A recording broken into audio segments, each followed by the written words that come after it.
사도신경 하시겠습니다. 나는 전능하신 아버지 하나님 천지의 창조주를 믿습니다. 나는 그의 유일하신 아들 우리 주 예수 그리스도를 믿습니다. 그는 성령으로 잉태되어 동정녀 마리아에게서 나시고 본도 빌라도에게 고난을 받아 십자가에 못 박혀 죽으시고 장사된 지 사흘 만에 죽은 자 가운데서 다시 살아나셨으며 하늘에 오르시어 전능하신 아버지 하나님 우편에 앉아 계시다가 거기로부터 살아있는 자와 죽은 자를 심판하러 오십니다. 나는 성령을 믿으며 거룩한 공교회와 성도의 교제와 죄를 용서하는 것과 몸의 부활과 영생을 믿습니다. 아멘. 우리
괜찮으신가요?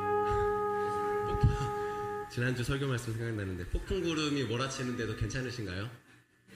막 집에 갔는데 안 좋은 일이 생기고 괜찮으신가요? 저희 마음을 한번 같이 고백했으면 좋겠습니다.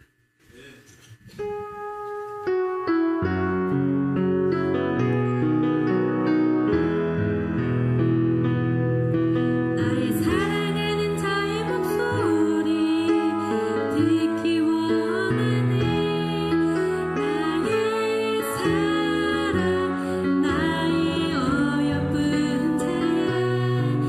바위 틈은 미란 곳에서 듣기 원하네.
위해서 기도하길 원합니다. 우리의 마음이 찬양의 고백처럼 주 없이 살 수 없다라는 이 고백이 오늘 우리의 예배가 되길 원합니다. 우리와 함께 하시며 또한 사나운 풍랑과 같은 그 시간 속에서도 우리를 지켜주신 주님, 우리의 찬송과 우리의 예배를 받아 주옵소서. 우리가 오직 주님만을 생각하며 우리의 마음을 전심으로 주 앞에 드리길 원합니다라고 이 시간 예배를 위해서 함께 기도하겠습니다. 하나님 감사합니다. 언제나 우리를 지켜주시고 보호하시고 인도하신 주님, 한 주간의 삶 가운데서도 우리를 지켜주시고 또한 주의 주임전으로 인도하신 그 은혜를 감사를 드립니다. 사나운 풍랑과 같은 시간 속에서도 우리를 지키시며 우리와 함께 하신 그 은혜에 감사하며 오늘 다시 한번 주의 은혜를 우리의 마음 가운데 새기며 나아가길 원합니다. 언제나 우리가 주 앞에 우리의 전심을 다해서 주님을 찬양하고 예배할 수 있게 하여 주시옵소서. 다른 생각하지 아니하며 주님보다 먼저 생각했던 것들, 더 중요하게 여겼던 것들을 내려놓을 수 있게 도와주옵시고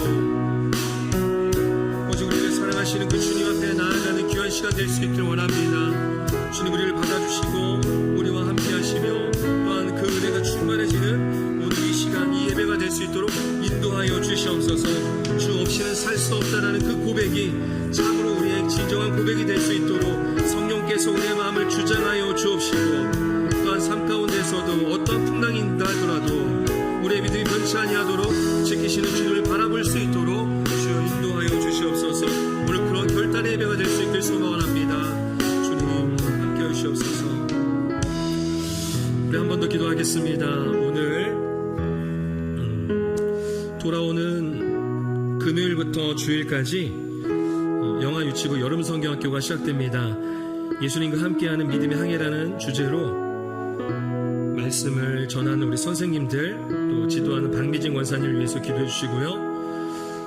무엇보다 우리 다음 세대를 위해서 기도하고 또 복음을 전해야 되는 것은 교사만의 역할이 아닙니다.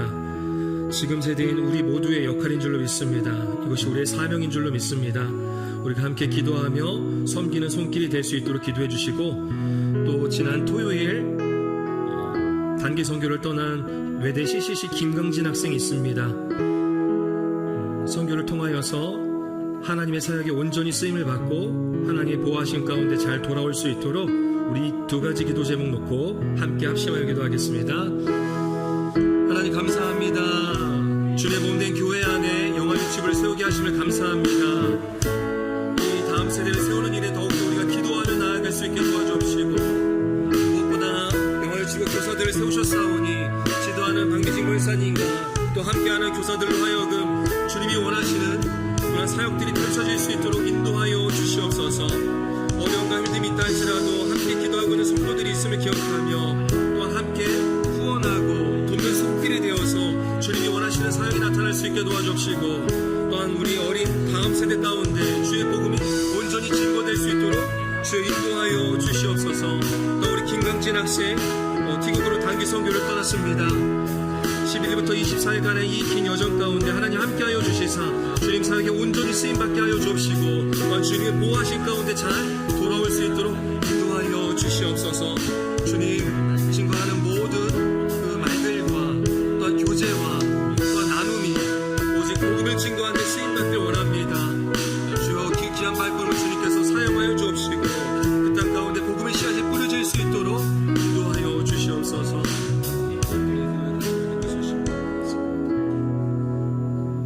이 모든 말씀 예수 그리스도의 이름으로 기도합니다. 아멘.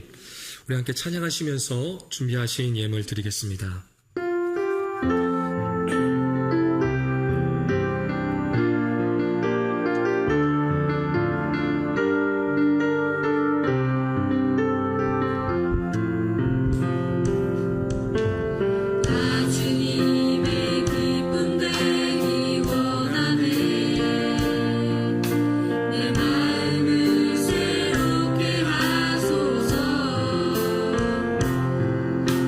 새로 내가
이번에만 김수자 지사님 나오셔서 대표로 기도 인도해 주시겠습니다.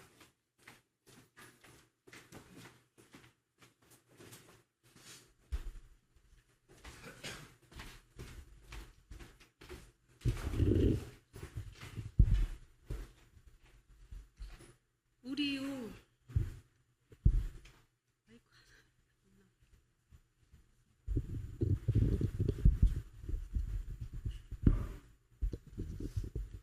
우리요 피난처이시며 힘이 되시는 하나님 아버지, 폭풍이 지는 세상 속에서도 우리를 안전한 품으로 인도하시니 감사합니다. 만유의 주자이신 하나님께서 오늘 모현제일교회 예배 가운데 임재하여 주시고 홀로 영광 받아 주시옵소서. 때로는 고난과 시련이 있었지만 그 모든 순간이 하나님의 은혜였음을 고백합니다. 우리를 홀로 두지 않으시고 시련이 있었지만 그 모든 순간이 하나님의 은혜였음을 고백합니다. 우리를 홀로 두지 않으시고 임마누엘로 함께 하시는 하나님, 오늘도 예배를 통해 주님의 음성을 듣게 하시니 진심으로 감사드립니다. 주님, 고난 앞에서 쉽게 좌절했고 원망했던 저희의 믿음 없음을 용서하여 주시옵소서. 주님의 능력을 신뢰하기보다 세상 계산기를 두드리며 불안해했던 신앙을 회개합니다. 정결한 마음을 창조하시고 정직한 영을 새롭게 하여 주시옵소서. 이 나라가 위기 속에서도 소망을 잃지 않게 하옵소서.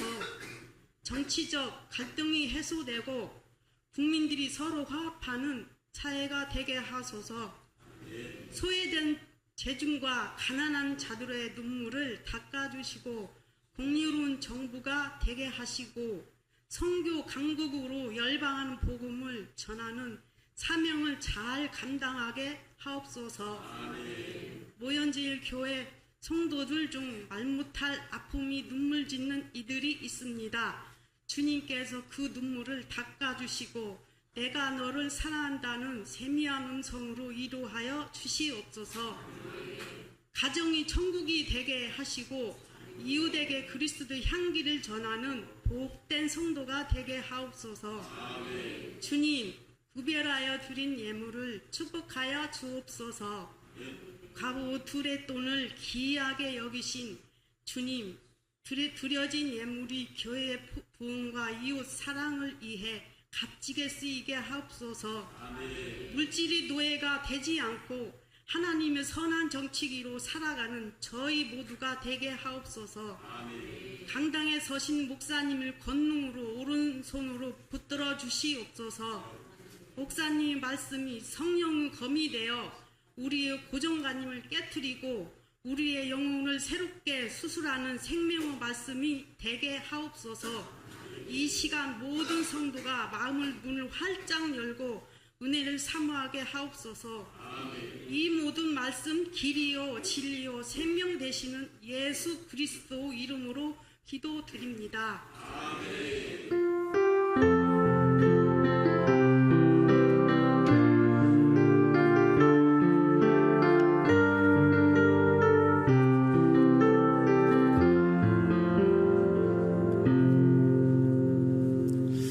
교회 소식을 전하도록 하겠습니다. 기도한 대로 돌아오는 금요일부터 주일까지 영화 유치부 여름 성경학교가 진행이 됩니다. 주제는 예수님과 함께하는 믿음의 항해이고요. 모님의 신청 그리고 후원은 박미진 권사님께 해주시면 감사하겠습니다. 단기 선교 기도 요청입니다. 외대 CCC 김강진 학생이 있는데요. 이 학생이 학기 중에는 저희 교회에 출석을 하고 있습니다. 김강진 학생이 지난 토요일 어제부터 해서 24일 금요일까지 티국으로 단기 선교를 떠납니다. 티국이라고 말한 것은 거기 선교를 하면 안 되는 국가여서 이렇게 표현하는 점을 이해해 주시면 좋겠습니다.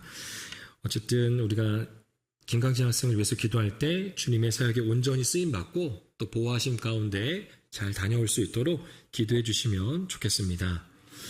네, 오늘 새로 등록하신 분 계신데요. 이지원 성도님. 네, 혹시 어디 계신가요? 네, 저 뒤에 계십니다. 우리 박수로 환영하도록 하겠습니다. 네.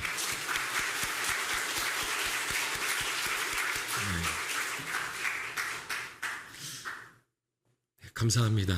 귀한 발걸음. 그리고 우리 성도님들도 만나실 때 꼭 인사를 행복하고 또 기쁨으로써 담아서 해주시면 좋겠습니다.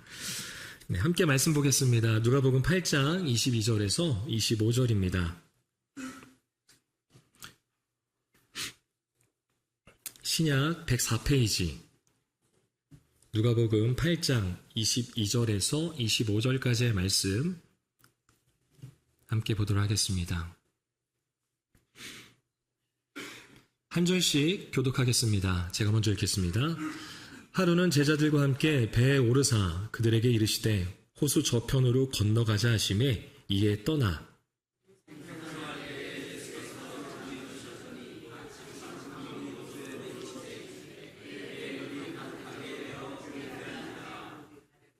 제자들이 나와 깨어 이르되 주여 주여 우리가 죽겠나이다 한데 예수께서 잠을 깨사 바람과 물결을 꾸짖으시니 이에 그쳐 잔잔하여지더라.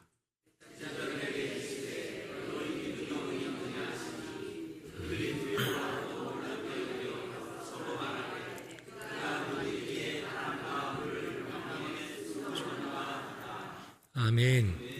네, 오늘은 그가 누구이기에 라는 제목으로 함께 말씀 나누겠습니다.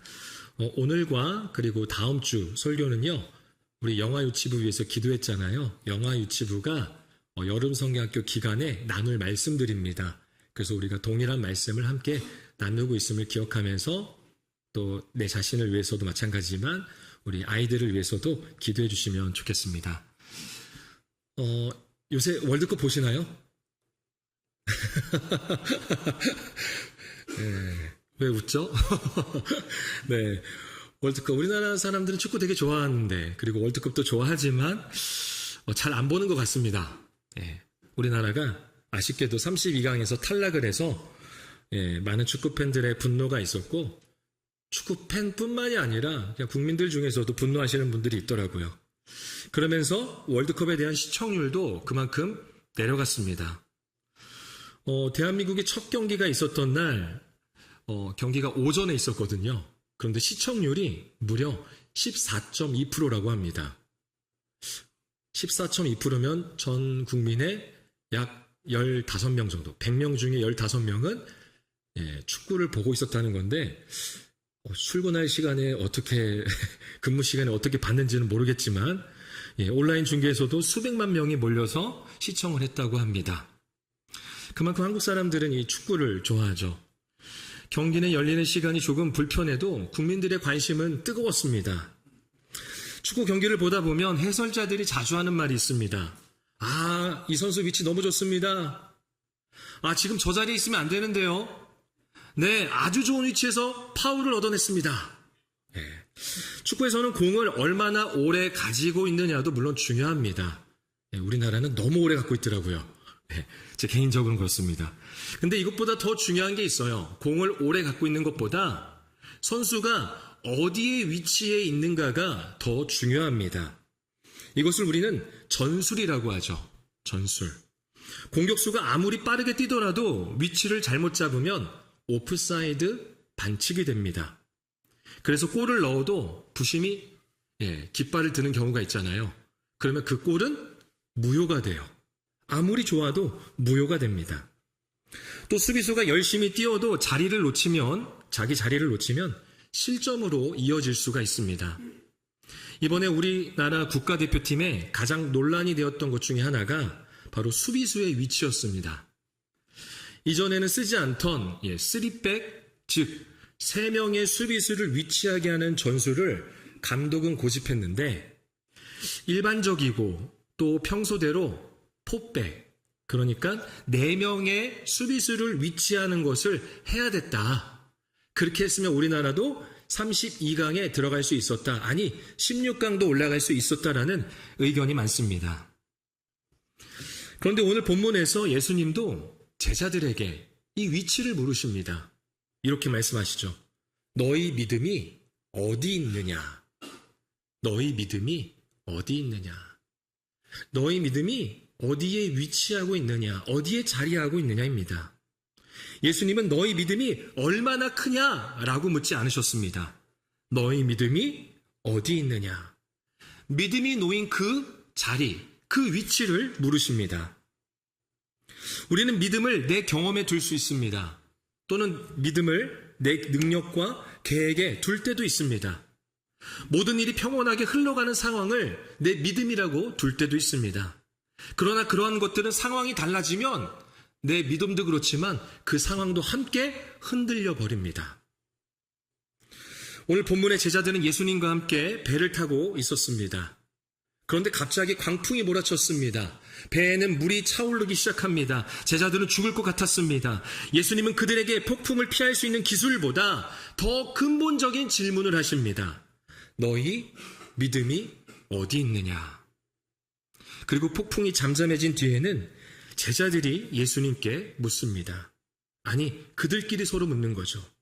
그가 누구이기에 바람과 물을 명함에 순종하는가? 다시 말해서 이분이 누구이기에 이분의 말씀에 바람도 그리고 물도 순종하는가? 라는 거예요. 이분은 누구신가? 오늘 말씀을 통해서 우리가 함께 세 가지를 마음 가운데 새기길 원하는데요. 그 첫 번째는 주님과 함께하는 길에도 폭풍은 온다라는 것입니다. 주님과 함께하는 길에도 폭풍은 옵니다. 본문 22절과 23절입니다. 22절, 23절 두 절을 우리 함께 읽어보겠습니다. 하루는 제자들과 함께 배에 오르사 그들에게 이르시되 호수 저편으로 건너가자 하시매 이에 떠나 행선할 때에 예수께서 잠이 드셨더니 마침 광풍이 호수로 내리침에 배에 물이 가득하게 되어 위태한지라. 예수님께서 제자들에게 말씀하십니다. 야, 우리 저 호수 저편으로 가자. 호수 저 건너편으로 가자. 제자들은 그 말씀을 따라서 배에 올랐습니다. 제자들은 자기 마음대로 목적지를 정한 게 아닙니다. 예수님을 떠나 엉뚱한 길로 가고 있었던 것도 아닙니다. 예수님의 말씀을 따라가고 있었습니다. 그런데 그 길에 광풍이 찾아왔습니다. 본문은 배에 물이 가득하게 되어 마지막에 뭐라고 하죠? 위태한지라라고 합니다. 위태하다라는 것은요, 조금 불편한 정도가 아닙니다. 제자들의 생명이 실제로 위험해진 거예요. 죽을 위기에 놓였다라는 거죠. 여기서 본문은 우리가 쉽게 품는 기대 하나를 깨뜨립니다. 우리는 하나님을 믿으면 삶이 조금 더 편안해야 한다고 생각합니다. 기도하면 큰 문제가 생기지 않을 거라는 그런 기대를 갖고 기도합니다. 하나님의 뜻을 따르면 길이 막히지 않을 것이라고, 내 계획이 잘 풀릴 것이라는 생각을 갖습니다. 예수님과 함께하면 물결이 늘 잔잔할 거라고 생각합니다. 그러나 예수님이 타신 배에도 폭풍이 왔습니다. 예수님이 가자고 하신 길에도 광풍이 불었습니다. 순종의 길에도 제자들은 위태한 순간을 맞이하게 됩니다. 그러기에 내 삶에 어려움이 왔다고 해서 반드시 길을 잘못 들었네 라고 말하며 생각할 필요는 없다라는 겁니다. 기도했는데 일이 어려워졌다고 해서 하나님이 떠나신 것도 아닙니다. 믿음으로 살고 있는데 마음이 흔들린다고 해서 내 신앙 전체가 흔들리는 것은 아닙니다. 여러분, 주님과 함께 가는 길에는요, 주님과 함께 가는 길에도 폭풍은 옵니다. 이 사실을 모르면 우리는 어려움을 만날 때 두 번 무너져요. 먼저는 폭풍과도 같은 그 문제 때문에 무너져요. 그 일 때문에, 그 사고 때문에 무너지죠. 또 하나는 믿는 나에게 왜 이런 일이 생기는 걸까? 내가 기도했는데 왜 이런 일이 나에게 생기는 걸까? 나 봉사했는데, 헌신했는데 왜 내 계획대로 되지 않는 걸까? 예배 안 빠졌는데 왜 우리 가정에, 우리 사업에 이러한 문제들이 있는 거지? 라는 생각에 또 한 번 무너지게 됩니다. 제자들은 폭풍 속에 있었지만 예수님과 함께 있었습니다. 그들은 위태로웠지만 주님의 말씀을 따라가고 있었습니다. 본문을 보면 예수님은 배 안에서 어떻게 하고 계셨죠? 주무시고 계셨어요. 예수님은 하루 종일 사람들을 가르치고 만나느라 지쳐 계셨습니다. 예수님이 잠드셨다는 것은 예수님께서도 우리의 피곤함 그리고 우리의 연약함을 아시는 참 사람임을 말해주고 있습니다. 저는 근데 좀 이해가 되지 않더라고요. 생각해 보세요. 지금 그림에도 보이지만 풍랑 속에서 잘 수 있을까요? 엄청나게 배가 흔들리고 또 물이 막 차 있는데 그 상황에서 어떻게 잘 수 있을까? 성경은 아무리 봐도 이해가 되지 않더라고요.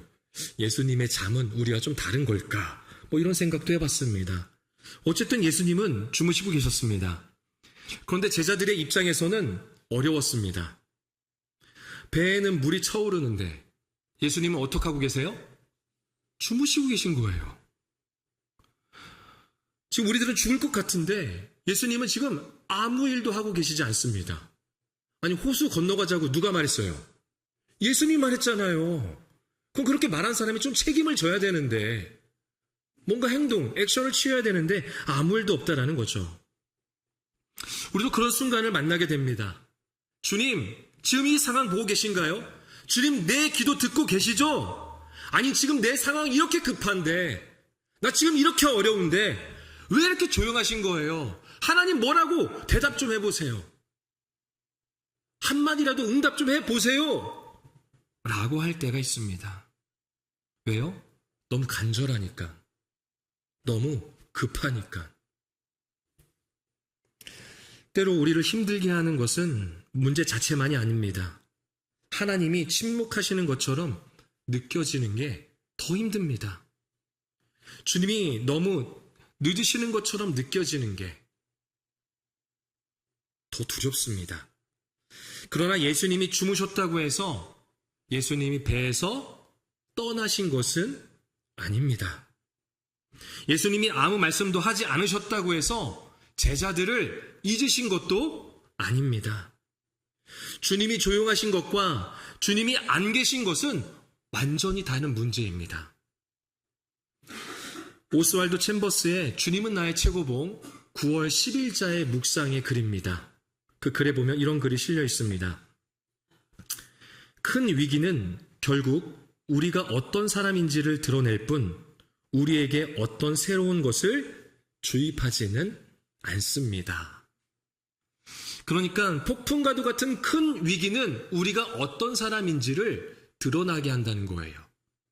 하지만 그 폭풍, 그 위기는 우리에게 어떤 새로움을 주입하지는 않는다라는 겁니다.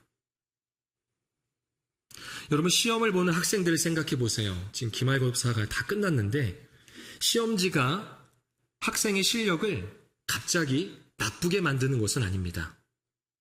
시험은 지금까지 무엇을 알고 있었고 그리고 무엇을 제대로 이해하지 못했는지를 드러냅니다. 쉬운 문제를 풀 때는요, 다 아는 것 같아요. 그래서 100점 맞을 것 같아요. 그런데 어려운 문제가 나오면 무엇을 정확히 모르고 있었는지를 알게 됩니다. 아, 내가 이런 문제 못 풀어봤네? 이런 방식으로 푸는 문제도 있었구나 라는 것을 알게 돼요. 폭풍도 그렇습니다. 잔잔한 호수에서는 제자들이 자신들을 잘 몰랐어요. 얼마나 예수님을 알고 있었는지도 분명하지가 않았습니다. 그들 가운데에는 배와 그리고 바다에 익숙한 어부 출신의 제자들도 있었습니다. 평소에는 경험이 있었습니다. 노를 저을 줄 알았습니다. 배를 다룰 줄 알았습니다. 그러나 광풍 앞에서는 그 경험도 충분하지가 않다라는 겁니다. 바다를 안다고 해서 바다를 다스릴 수는 없습니다. 배를 탈 줄 안다고 해서 모든 파도를 이길 수는 없습니다. 폭풍은 그들의 한계를 드러냅니다. 그리고 더 깊은 것도 드러냅니다. 그들은 예수님과 함께 있었지만 아직 예수님이 누구신지를 충분히 알지 못했습니다. 예수님이 곁에 계셨지만 상황이 위험해지자 폭풍이 예수님보다 더 커 보이는 거예요. 이전까지 예수님을 따라왔어요. 예수님의 말씀대로 행했습니다. 그런데 폭풍을 보니까 그 폭풍이 더 커 보였다라는 거죠. 여러분, 폭풍은 우리에게 묻습니다. 너는 무엇을 의지하고 있느냐? 너는 무엇을 의지하고 있느냐? 평소에는 하나님을 믿는다고 말합니다. 그렇게 고백합니다. 모든 것이 하나님의 은혜입니다. 주님이 다 하셨습니다. 네, 저는 기도하는 사람입니다. 네, 저는 하나님 믿는 집사입니다. 저는 모현제일교회 다니는 권사입니다. 장로입니다. 저는 모현제일교회 목사입니다. 하나님이 붙들어 주시고 인도하셨습니다. 그런데 예상치 못한 일이 생기면 무엇을 가장 먼저 찾으십니까? 여러분들이 갖고 있는 통장입니까? 아니면 전문성이 있는 사람입니까? 아니면 인터넷 정보입니까? 요즘은 AI가 그렇게 좋다고 하죠. AI에게 묻습니까? 그것도 아니면 내가 세운 계획입니까? 물론 확인하고 준비하는 일은 필요합니다. 믿음은 아무 대책도 세우지 않는 것이 아닙니다. 그러나 문제는 그 모든 것을 확인한 뒤에도 마음이 평안하지 않는다는 데에 있습니다. 어쩌면 우리가 하나님보다 상황을 더 의지하고 있었기 때문입니다. 폭풍은 바로 그것을 드러냅니다. 그래서 어려운 일이 찾아올 때 이렇게만 물으면 안 됩니다. 왜 이런 일이 나에게 생긴 겁니까? 도대체 이 일이, 이 사건이, 이 사고가, 이 고난이 언제 끝나는 겁니까? 우리는 이 질문으로 끝날 것이 아니라 한 가지 더 물어야 합니다. 주님, 이 일을 통해, 이 폭풍을 통해, 이 위기, 이 고난을 통해 제 안에 무엇을 드러내시려는 겁니까? 제가 주님보다 더 의지했던 것은 무엇입니까? 이 폭풍 속에서 제가 배워야 할 믿음은 무엇입니까? 여러분, 주님과 함께 가는 길에도 폭풍은 옵니다. 그러나 그 폭풍은 우리가 하나님으로부터 버림받았다는 증거가 아닙니다. 오히려 나 자신을 바르게 보고 예수님을 더 깊이 알아가는 시간이 됩니다. 두 번째로 오늘의 말씀을 통해서 우리가 마음 가운데 새겨야 할 것은 믿음은 폭풍 속에서 예수님을 의지해야 하는 것입니다. 우리 본문 24절과 25절입니다. 두 절을 같이 읽어볼 텐데 24절 그리고 25절 상반절입니다. 같이 읽어보겠습니다. 제자들이 나와 깨어 이르되 주여 주여 우리가 죽겠나이다. 한데 예수께서 잠을 깨사 바람과 물결을 꾸짖으시니 이에 그쳐 잔잔하여 지더라. 아이들에게 이르시되 너희 믿음이, 제자들이 예수님께 나왔습니다. 그리고 예수님께 말합니다. 주여 주여 우리가 죽겠나이다. 이것은 잘 정리된 기도가 아닙니다. 아름다운 표현도 아니죠. 차분한 고백도 아닙니다. 성경적인 문장을 골라서 기도할 여유가 없습니다. 그저 다급하게 외치는 겁니다. 주님 죽겠습니다. 주님 안 되겠습니다. 주님 살려주세요. 그러나 이 기도에는 중요한 것이 있습니다. 제자들이 예수님께 나아갔다라는 것입니다. 그들의 믿음은 완전하지 않았습니다. 예수님이 누구신지 정확히 알지 못했습니다. 두려움과 원망이 섞여 있습니다. 마가복음에도 오늘과 같은 내용이 똑같이 소개되고 있는데요. 제자들이 이렇게 말합니다. 예수님께 이렇게 말해요. 선생님이여, 우리가 죽게 된 것을 돌보지 아니하시나이까. 이 말은 뭐예요? 주님, 우리에게 관심 없어요?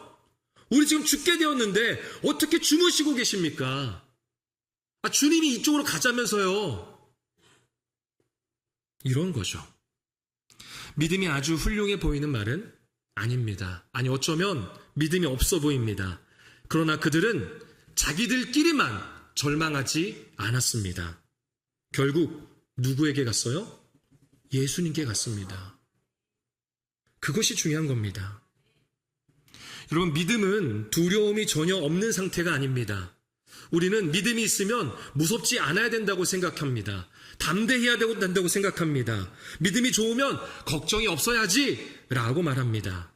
그래서 마음이 흔들릴 때 또는 믿음이 흔들릴 때 자신을 정죄하게 돼요. 나는 왜 이렇게 믿음이 없지? 왜 또 흔들리지? 내 마음을 왜 계속 갈팡질팡하지? 내 믿음은 왜 성장하지 않을까? 왜 또 나는 불안해하는가? 왜 기도해도 마음이 흔들리는 걸까? 하지만 흔들리는 마음을 가지고 예수님께 나아가는 겁니다. 두려움을 숨기지 않고 말씀을 드리는 겁니다. 속된 표현 좀 하겠습니다.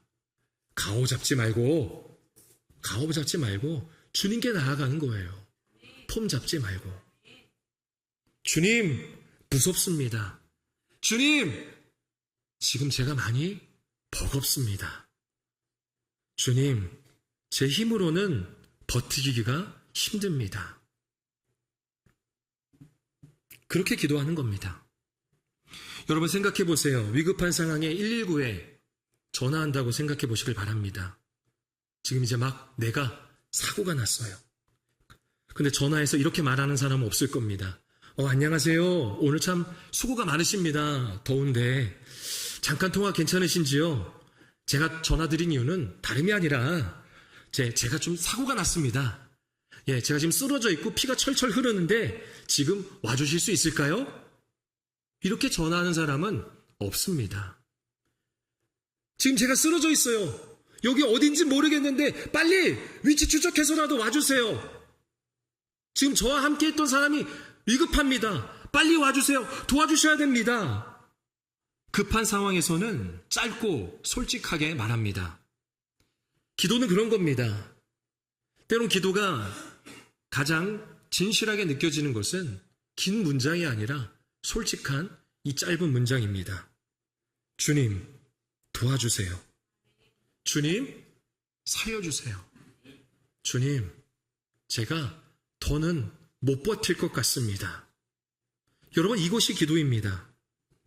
예수님은 일어나 바람과 물결을 꾸짖으셨습니다. 그리고 제자들에게 물으십니다. 너희 믿음이 어디 있느냐? 예수님은 믿음의 양을 묻지 않으셨습니다. 믿음의 크기를 묻지 않으셨어요. 야, 너네 믿음 이것밖에 안 되냐? 왜 더 담대하지 못한 거야? 그렇게 말씀하지 않으십니다. 믿음이 어디 있는지, 그 믿음의 자리, 그 믿음의 위치를 물으십니다. 폭풍이 오기 전 제자들의 믿음은 어디에 있었을까요? 그들의 믿음은 잔잔한 호수에 있었습니다. 자기들의 항해 경험에 있었습니다. 그들의 믿음은 배가 안전할 것이라는 생각에 있었습니다. 자기들이 충분히 통제할 수 있다는 그 확신에 있었습니다. 그러나 광풍이 불자 그 모든 것이 흔들려 버렸습니다. 잔잔했던 물은 거칠어졌습니다. 경험으로도 해결되지 않는 상황이 펼쳐진 것이죠. 배에는 물이 찹니다. 상황은 통제되지 않았습니다. 믿음을 상황에 두면 그 믿음도 그리고 상황도 함께 흔들려 버립니다. 건강하니까 괜찮아. 역시 건강이 최고야. 형편이 안정되니까 괜찮네. 역시 뭐 좀 있어야 돼. 나는 자녀만 잘 되면 다 좋아. 내 계획대로 되니까, 그렇게 진행되니까 참 좋네. 물론 감사한 일입니다. 그러나 그것들이 우리의 믿음의 자리, 믿음의 위치가 될 수는 없습니다. 건강은 달라질 수 있습니다. 경제적인 형편도 흔들릴 수 있습니다. 자녀도 우리의 예상과 다르게 움직일 수 있습니다. 계획도 매번 바뀌어요. 믿음의 자리는 상황이 아니라, 환경이 아니라, 어떠한 사람이 아니라 바로 예수님이어야 합니다.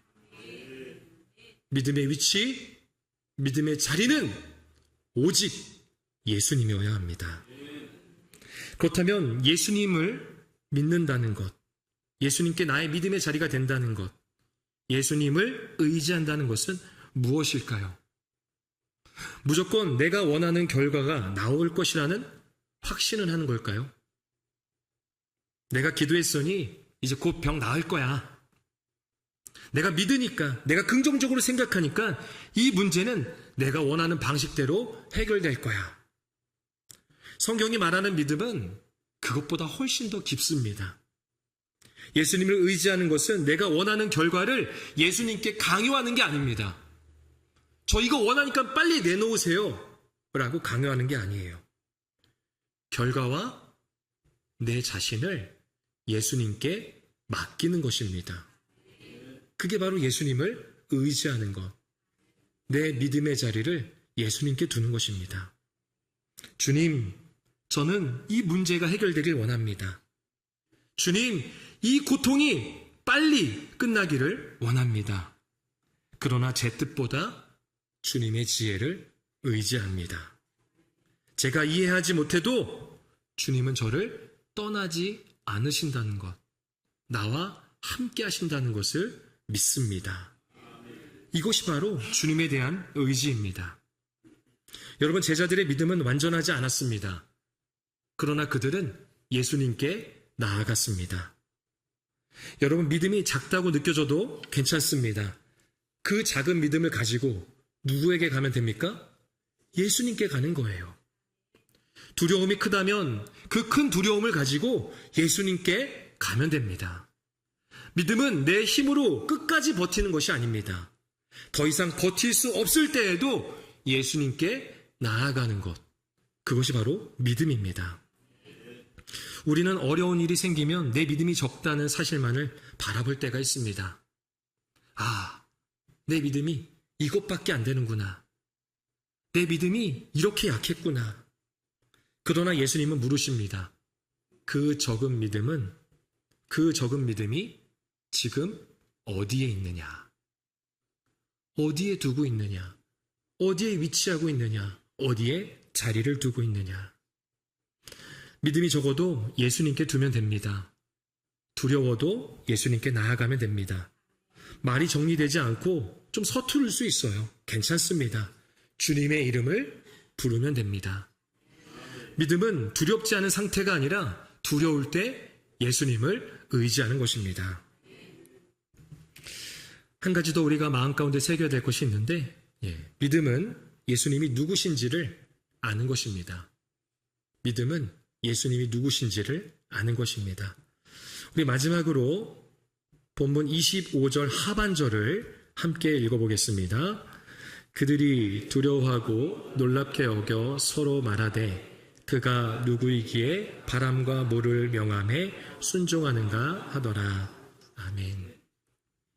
폭풍이 잠잠해졌습니다. 거칠었던 물결이 멈췄습니다. 배에 물이 더는 들어오지 않습니다. 제자들이 그렇게 바라던 평온이 찾아왔습니다. 그런데 본문은 제자들이 안심했다고만 기록하지 않습니다. 본문은 이렇게 소개하고 있습니다. 그들이 두려워하고 놀랍게 여겨. 그들이 두려워하고 놀랍게 여겨. 폭풍이 불 때도 그들은 두려웠습니다. 그리고 폭풍이 멈춘 때에도 그들은 두려워하고 있습니다. 그러나 이 두 두려움은 서로 다릅니다. 처음에는 폭풍과 죽음이 두려웠습니다. 그리고 이제는 예수님의 존재 앞에서의 두려움, 즉 경외심이 생긴 겁니다. 처음에는 파도의 크기에 압도되었습니다. 그런데 이제는 예수님의 권위, 예수님의 능력, 예수님의 권세에 압도되었습니다. 제자들은 서로 묻습니다. 그가 누구이기에? 그가 누구이기에? 제자들은 예수님을 알고 있었습니다. 좋은 선생님으로 알았습니다. 병든 사람을 고치는 분으로 알았습니다. 하나님의 말씀을 가르치는 선생님, 그런 랍비로 알았습니다. 그러나 바람과 물이 순종하는 모습을 본 뒤에 그들의 기존의 이해는 완전히 무너졌습니다. 우리가 알고 있던 이분은 대체 누구인가? 좋은 선생님 정도가 아니라면 이분은 도대체 누구신가? 바람과 그리고 물까지 순종한다면 이분은 어떤 분인가? 팀켈러 목사님은 폭풍 속의 주님이라는 제목으로 설교할 때 예수님의 능력에 대해서 이렇게 설명을 했습니다. 예수님께는 현실 세계를 다스리는 능력, 무한한 능력, 인간이 마음대로 통제할 수 없는 능력, 그리고 자신이 값을 치르신 능력이 있다는 것입니다. 저는 무엇보다 이 가운데 생각해 볼 표현이 있는데 바로 세 번째 표현입니다. 인간이 마음대로 통제할 수 없는 능력. 이게 바로 예수님의 능력입니다. 우리는 때로 예수님을 내 삶을 편안하게 만들어줄 수 있는 분, 아니, 만들어줘야만 하는 분으로 생각할 때가 있습니다. 필요할 때 도움을 요청합니다. 문제가 생기면 해결을 부탁합니다. 내가 원하는 결과가 나오면 감사를 드립니다. 그리고 그것으로 끝나죠. 마치 예수님을 위급할 때 누르는 비상 버튼처럼 생각을 합니다. 그러나 예수님은 우리의 필요를 채워주기 위해 존재하는 그런 수단이 아닙니다. 제자들은 자기들을 도와 폭풍을 해결해 줄 분으로 예수님을 깨웠습니다. 그러나 폭풍이 잠잠해진 뒤에는 자신들의 생각보다 훨씬 크신 분을 만나게 되었습니다. 그들은 예수님을 자기 뜻대로 사용할 수가 없었습니다. 오히려 예수님 앞에서 자신들의 생각과 믿음이 완전히 새로워졌습니다. 참된 믿음은 단지 예수님이 내 문제를 해결해 줄 수 있다라고 믿는 것이 아닙니다. 참된 믿음은 예수님이 누구신지 알기에 내 문제와 내 생명과 내 삶을 맡기는 것입니다. 여러분, 오늘 본문에서 가장 큰 제자들의 변화가 있습니다. 그들은 이전에 이렇게 말했습니다. 폭풍 한가운데서 이렇게 말했죠. 우리가 죽겠나이다. 우리가 죽겠나이다. 하지만 폭풍이 잠잠해진 뒤에는 그들이 서로 이렇게 묻습니다. 그가 누구이기에? 그가 누구이기에? 처음에는 자신들의 생존만 보았습니다. 하지만 마지막에는 폭풍의 시선을 두었던 그들의 시선이 이제 어디를 향하는 거예요? 예수님께 향하는 거예요. 그가 누구이기에? 예수님을 보기 시작합니다.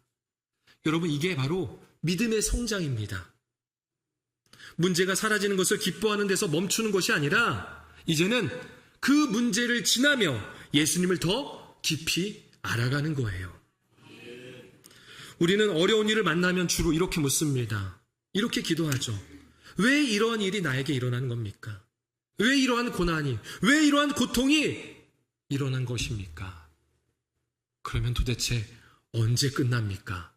무엇을 해야 끝납니까? 어떻게 해야 해결됩니까? 예, 필요한 질문입니다. 필요한 기도입니다. 하지만 우리는 오늘 본문을 생각한다면 한 가지 더 질문해 볼 수 있어야 합니다. 이 일을 지나며, 이 고난을 지나며, 이 위기, 이 폭풍을 지나며 내가 새롭게 알아야 할 예수님은 누구십니까?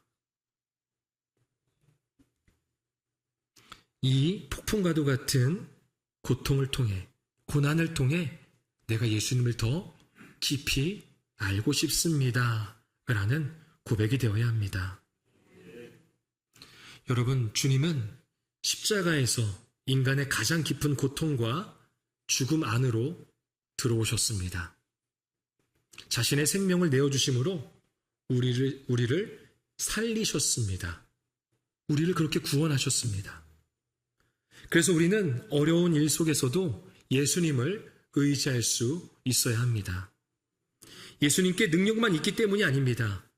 예수님은 능력, 권세가 있으신 분이지만 우리를 사랑하셔서 자신을 내어주신 분이기 때문입니다.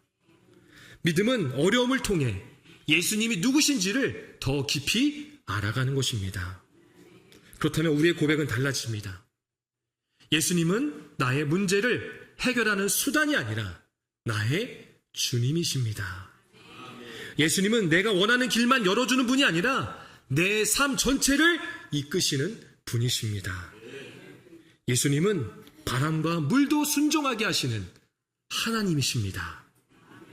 이것을 아는 사람은 어려운 일을 당할 때 예수님을 더욱 의지할 수 있습니다. 우리 삶 가운데 폭풍은 반드시 있습니다. 그런데 그 가운데 우리와 함께 하시는 주님을 늘 고백하시길 바랍니다. 두려워도, 그리고 힘들어도, 어려워도 우리는 주님 앞에 나아갈 수 있습니다. 내 믿음이 너무나도 작게 보여도 우리는 주님을 찾을 수 있습니다. 그리고 주님 앞에 솔직하게 고백하시길 바랍니다. 나는 주님이 필요합니다. 주님 도와주세요. 살려주세요. 내가 얼마나 더 버텨야 되는지 모르겠습니다. 주님 알려주세요.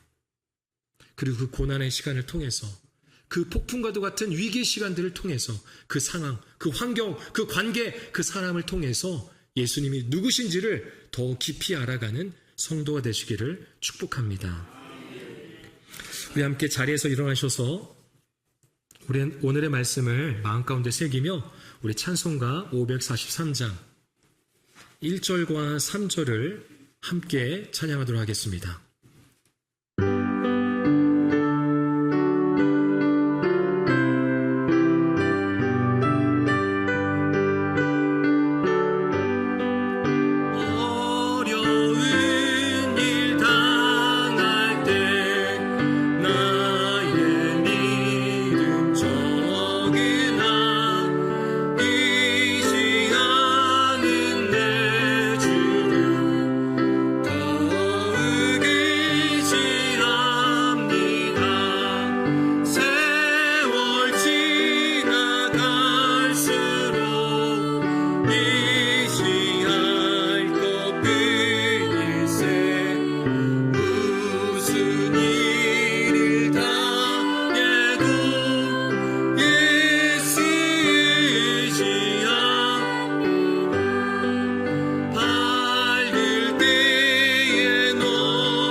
우리 이 시간 함께 잠깐 기도하기를 원합니다.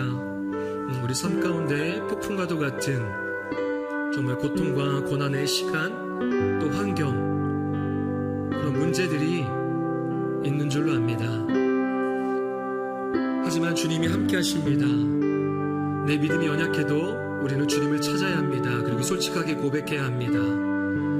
주님께 우리의 연약한 믿음이라 할지라도 그 믿음을 둘 때 주님 우리를 위로하시고 또 다시 일으켜 세워주십니다. 그리고 주님이 어떤 분인지를 더 알게 하십니다. 이 시간 기도할 때 주님, 내가 주님을 더 알고 싶습니다. 나에게 믿음을 더하여 주시고 연약한 믿음이라 할지라도 주님을 찾게 하여 주시옵소서라고 우리 함께 합심하여 기도하도록 하겠습니다. 주님을 찾게 하여 주시옵소서. 나의 생각과 경험을 내려놓게 하여 주옵시고 주님 앞에 솔직하게 나아가게 하여 주시옵소서. 연약한 믿음이라 할지라도 두려움을 앓고 있는 그 상황 가운데서도 주님 앞에 나아가길 원합니다. 주님, 나를 살려주시옵소서. 주님, 나의 문제를 해결하여 주시옵소서. 주님, 나의 아픔을 거둬주시옵소서. 내가 버티기 힘듭니다. 주여, 나에게 믿음을 더하여 주셔서 주님 함께 하심을 믿게 하여 주옵시고 이 고통과도 같은 시간 속에서, 폭풍과도 같은 이 위기 가운데에서 주님이 어떤 분인지를 더욱더 알아가게 하여 주시옵소서. 주님의 위로가 충만하게 하여 주옵시고 주님과 함께 그 폭풍 가운데 있음을 기억하며 또 주님이 나의 상황 가운데 잔잔하게 하실 수 있음을 기억하며 날마다 주님 앞에 나아가는 나의 신앙이 되게 하여 주시옵소서. 주님, 그렇게 우리의 솔직한 고백이 될 수 있길 원합니다. 주여, 우리에게 믿음을 더하여 주시옵소서. 우리와 함께 하시는 주님 감사합니다.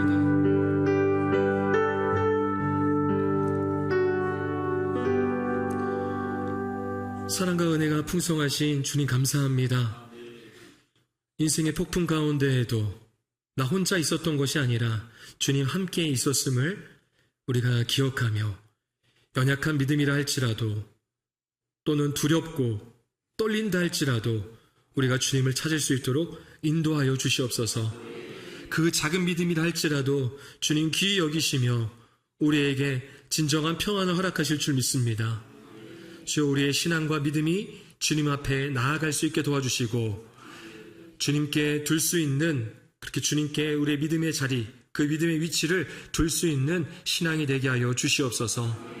또한 그 어려운 일들을 통하여서, 폭풍과도 같은 고통과 고난, 그 시간과 환경들을 통하여서 예수님이 어떤 분인지를 더 깊이 알아갈 수 있도록 주여 인도하여 주시옵소서.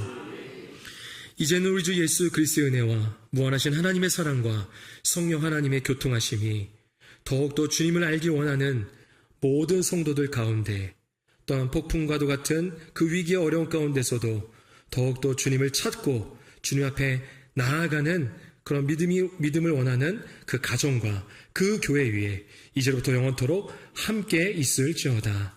아멘.